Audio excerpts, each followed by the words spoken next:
Vamos continuar a resolução dos problemas do capítulo 2 do livro Fundamentos de Física de Halley de Resnick, 10ª edição.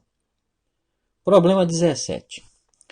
A posição de uma partícula que se move ao longo do eixo x é dada por x igual a 9,75 mais 1,50t elevado ao cubo, em que x está em centímetros e t em segundos. Calcule. Letra A velocidade média durante o intervalo de tempo, t igual a 2,00 segundos, a t igual a 3,00 segundos. A velocidade média é a razão entre o deslocamento e o intervalo de tempo gasto. Então, Vm é o ΔX sobre ΔT. Se ΔX é o x final, x menos o x inicial do intervalo, dividido pelo ΔT, que é o t final, t menos o t inicial, t0. Para o cálculo do deslocamento, precisamos saber a posição inicial e a posição final. A posição inicial do intervalo, que foi citado, acontece em t igual a 2,00 segundos. Então, a posição da partícula nesse instante é o x de 2,00. Vou colocar o 2,00 no lugar do t. Então, dá 9,75 mais 1,50 vezes o t ao cubo, 2,00 elevado ao cubo, que dá 9,75 mais 1,50 e 2,00 ao cubo dá 8,00. Então, dá 9,75 e 1,50 vezes 8,00 dá 12,0. Se a gente somar a 9,75, dá 21,75 centímetros. A posição final acontece em t igual a 3,00 segundos. E a posição da partícula nesse instante é o x de 3,00. 9,75 mais 1,50 vezes 3,00 elevado ao cubo, que dá 9,75 mais 1,50 e 3,00 elevado ao cubo. 3 vezes 3 dá 9, vezes 3, 27. Então, dá 27,0, que dá 9,75 mais 1,50 vezes 27 dá 40,5. Somando 9,75 dá 50,25 centímetros. Substituindo os valores iniciais e finais da posição e do tempo na expressão da velocidade média, fica a posição final, 50,25, menos a posição inicial, 21,75, dividido pelo instante final, o tempo final, 3,00, menos o tempo inicial, 2,00. No denominador vai dar 1. Então, se a gente subtrair 50,25 menos 21,75, dá 28,5 centímetros por segundo. O resultado foi escrito com 3 algarismos significativos, conforme a precisão das medidas utilizadas. Letra B. A velocidade instantânea em t igual a 2,00 segundos. Letra C. A velocidade instantânea em t igual a 3,00 segundos. E letra D, a velocidade instantânea em t igual a 2,50 segundos. A taxa de variação da posição é igual à velocidade instantânea da partícula. Então, a expressão que define a velocidade instantânea é a derivada temporal da posição da partícula. Então, o v, que é a velocidade instantânea, é dx dt. Se a gente derivar a expressão da posição, a derivada de 9,75 é uma constante, é zero. A derivada de 1,50t ao cubo vai ficar 1,50 e a derivada de t elevado ao cubo é 3t ao quadrado.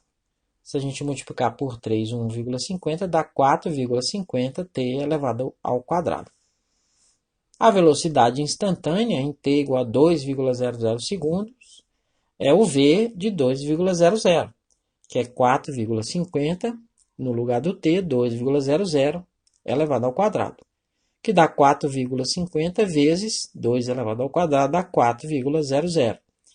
4,50 vezes 4 dá 18,0 centímetros por segundo. No instante t igual a 3,00 segundos, o v de 3,00, que é 4,50 vezes 3,00 elevado ao quadrado, que dá 4,50 vezes 3 elevado ao quadrado dá 9, então dá 9,00. 4,50 vezes 9 dá 40,5 centímetros por segundo. No instante t igual a 2,50 segundos, vai ser o v de 2,50, que é 4,50 vezes 2,50 elevado ao quadrado, que dá 4,50 vezes 2,50 ao quadrado dá 6,25. Quando eu multiplicar por 4,50, dá 28,125 centímetros por segundo. Como as medidas originais têm 3 algarismos significativos, devemos escrever o resultado com essa precisão. Então, usando a regra do arredondamento, como o quarto algarismo é menor do que 5, não há arredondamento. E o resultado final é 28,1 centímetros por segundo. Os resultados das letras B e C já foram escritos com 3 algarismos significativos. Letra E. A velocidade instantânea quando a partícula está na metade da distância entre as posições t igual a 2,00 segundos e t igual a 3,00 segundos. Para determinar a posição equidistante às posições das partículas nos instantes mencionados, basta calcularmos a média dessas posições. O x médio vai ser o x de 2,00 mais o x de 3,00 dividido por 2. O x de 2,00 é 21,75 centímetros, que calculamos na letra anterior. Mais o x de 3 é 50,25 centímetros dividido por 2. Se a gente fizer essa soma aí, dá 72,0 dividido por 2, que dá 36,0 centímetros. O instante em que isso ocorre pode ser determinado substituindo este valor na expressão da posição. Agora, o x, que é a posição, é 36,0, que vai ser 9,75 mais 1,50 t elevado ao cubo. Nós vamos determinar o valor de t para essa posição. Vamos escrever primeiro o termo de t, passar tudo para a esquerda, e depois os outros termos, tá? O 9,75, ao mudar de lado, vai ficar negativo. Então, eu posso escrever isso aí como 1,50 t elevado ao cubo é igual a 36,0 menos 9,75. Eu troquei de lugar.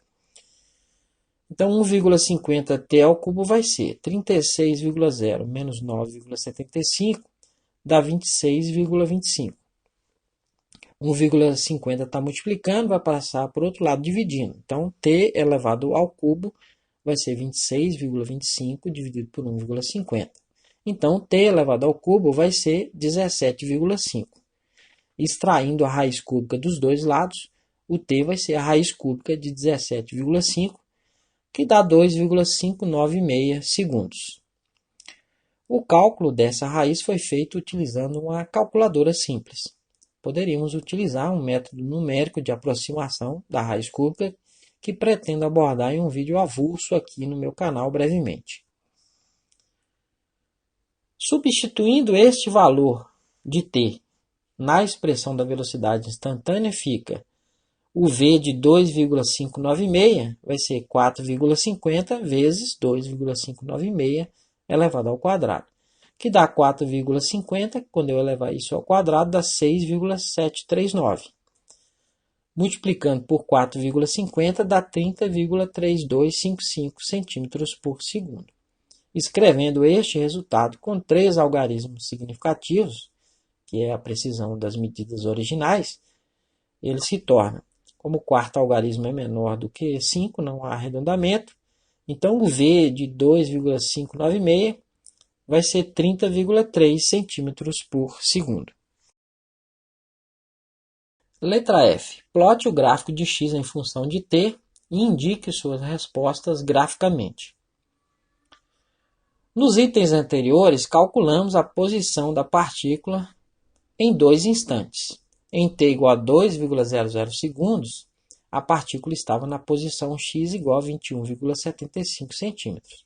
Então, o gráfico da função passa por este ponto.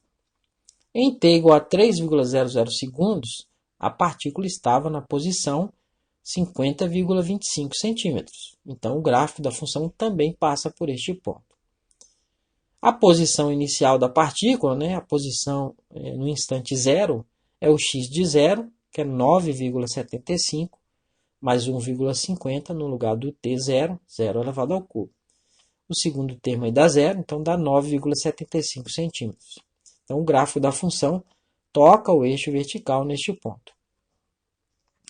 Como x depende de t elevado ao cubo, isso significa que quanto maior for o valor de t, maior será o valor de x. Então, o gráfico da função cresce à medida que t cresce, e cada vez mais, está elevado ao cubo. Então, podemos traçar uma curva suave, unindo os pontos já marcados, de modo que ela cresça e tenda ao infinito, e o gráfico terá o aspecto mostrado na figura. Se traçarmos uma reta unindo os pontos determinados por t igual a 2 segundos e t igual a 3 segundos, a inclinação dessa reta corresponde à velocidade média da partícula neste intervalo de tempo, ou seja, é a razão entre o deslocamento, ΔX, e a variação de tempo, ΔT, que calculamos na letra A.